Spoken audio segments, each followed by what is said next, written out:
the video is not lying. I am going to teach you how to carry in some of your Phantom lobbies just by abusing your mini-map. I'm going to be showing you a couple scenarios that will come up during your game and will help you basically win your matches. But by default, if we look at this mini-map here, one concept that I want to bring up is sometimes in the late game or when all these guardians are gone, so act like these guardians just aren't here. I'm actually gonna black these out, or how do I get my eyedropper? Okay, we're gonna gray these out. Okay, so guardians are gone. Maybe the map looks something like this, you know what I'm saying? We could even do something like this. Let's see here. So this guardian's gone, the map is mirrored, the pressure is evenly distributed between both teams. So there's this concept right here. So what do I do in this situation where, you know, we're getting the walkers and stuff like that? What do I do? Well, it's one thing that I do that's really simple that helps me win most of my games no matter like what happens in like my laning phase and the game gets to this point is just simply pushing the wave, making sure all the waves are pushed up at this point of the map, so that it basically means that even if they send 2 to 3 people to defend a walker or a guardian or something like that, all I have to do is walk into this space on their side of the map, show for a little bit, make sure I kill the wave, and if they send, you know, 1 or 2 people here, well, they have a lot more distance to cover if I have to run away from them. It's harder for me to push them, but it's not as easy for them to chase me. So it's hard for me to push them because they can just go back to their base and heal. Well, it's harder for them to push me. So what does that mean? So when I get pushed, when I push out my wave into this situation, some fight's going on over here or they're trying to run Urn, most of the time I ignore Urn fights unless I start them myself, because most of the time my teammates don't know how to properly Urn fight anyway. Most players don't know how to team fight properly anyway. You've had to tell your teammates to build certain items and dispel magic and counterspell and how to counter their matchups. Why would you ever want to go team fight with them? You're probably smarter than 80. If you want to be a top percentile player, and you probably already know that you're smarter than most of your teammates, or you think you're smarter than most of them, why don't you just do the correct play? So the correct play here is you push up the wave, and while they're smacking on the wave, well, you already got the wave, so you already got the gold. You're not going to lose any gold. So what do? You don't take the line all the way back here, and some people would be like, oh, I want to farm all of these camps. I want to farm all the camps on my side of the map. No. What you can do is if your team is all congregated in this side of the area where all the pressure is, maybe they're trying to force this guardian over here. Maybe they want to take it. What you can do in this situation is you can walk, if you have healing right or any type of sustain or shields, any self-cast shields or sustain healing, anything like that, you want to take their centers on their side of the map, because anything that's on the opposite side of this red line is good for your team.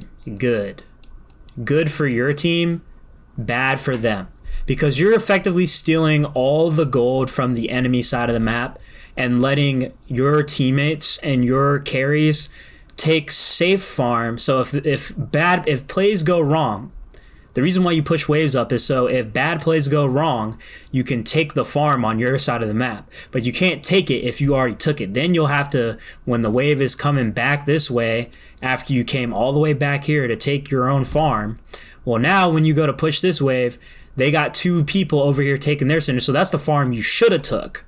So when you push waves, you have a small timer. You have the amount of time it takes for them to clear the wave, the amount of time it takes for the minions to creep up so that they can use the lines to get in and out of fights quicker, to go and steal basically some of these camps. Now, the highest priority for camps, in my opinion, are centers, because they give you permanent buffs and stats, and they give you a good amount of gold, and it's not as risky as being on top of like rooftops hitting boxes. I would say the only time you would ever take boxes or hit a camp over centers is because you want to get positioning info, or you're looking for pick info or champion info to relay to your teammates so that they can coordinate their own pushes on the other side of the map, or so you can be like, this person's over here, so you don't have to worry about that ultimate. That's another good thing. You need to be calming, you need to be seizing all this area. There's a whole bunch of different things that you need to be doing when you're playing this game. But essentially, what you're going to do to carry yourself in these phantom lobbies is you're going to push up waves so that you can take camps on the enemy side of the map, and then you're going to keep doing that for probably like a fat ass minute, probably for a fucking while. But that's more of like a mid game thing that this will help. You can basically use this formula to get super rich, get all your item spikes super fast, and pressure the enemy turrets.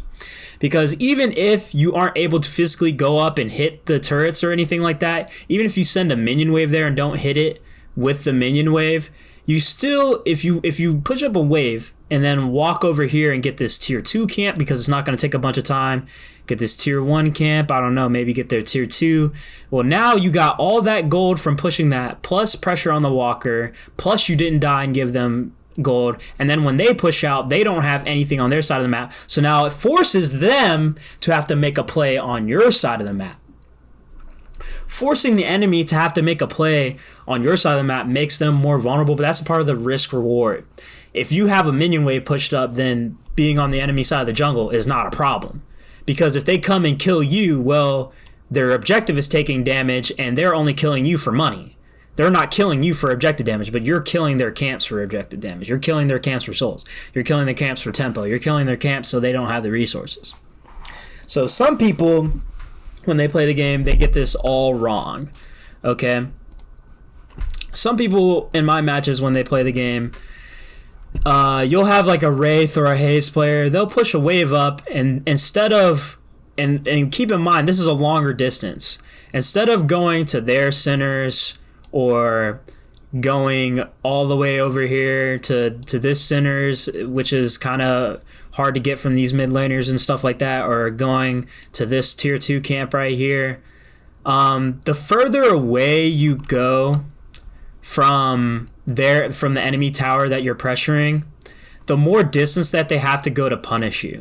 So when you go to your own camp and farm your own shit, they can't possibly punish you, right? But they're not gonna waste the time to come over and walk over to fuck with you if you're all the way on your side of the map. If you push a wave and go right back on your zip line and go to this tower, buy an item, and then go and farm your own side of the jungle, that's fucking useless. You don't want to fucking do that.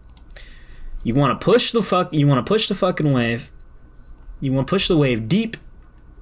You want to walk over to the right and seize this area of camps, and then you can even buy from this shop right here. Same on the other mirrored side of the map. You want to push up, and I'd say, well, this is the opposite side. We're looking at it from top down. If I was on the green side of the map and I push up, since there's no shop, it's even better, because if you push up, you have easy access to a level 1 camp that takes no time to kill. So as soon as you push the wave, you should not be poking the tower, but you should walk and take this resource from them. Because when they're pushing you, they're definitely going to be taking this, because it takes no time. It takes less time to take a tier 1 than it does to take a tier 2 on every character in the fucking game. Like, you can't argue. It's less minions, less health. So on this side of the map, I'll push up, go over here to their centers, take that bitch.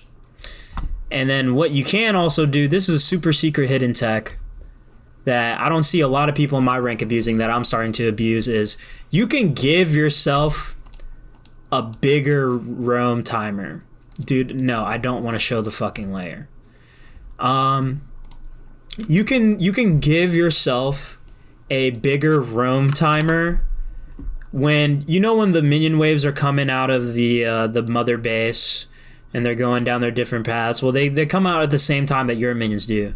So if you have a minion wave pushed up here and you have freedom to walk anywhere you want on the enemy side of the map, you could literally, like 2 minutes into the game, right? As soon as minute 2 happens, you're crashing the wave on the enemy turret. You can take their camp, take their boxes, walk all the way on top of this rooftop or this building right here, get line of sight of the minions coming here and shoot them. Or you can even get line of the sight of the minions after they go past the walker and shoot them, and the minions will slowly walk back in the lane. Now, does that mean that your minion wave is going to get to them before you and the enemy is going to be able to farther away before you? Yes.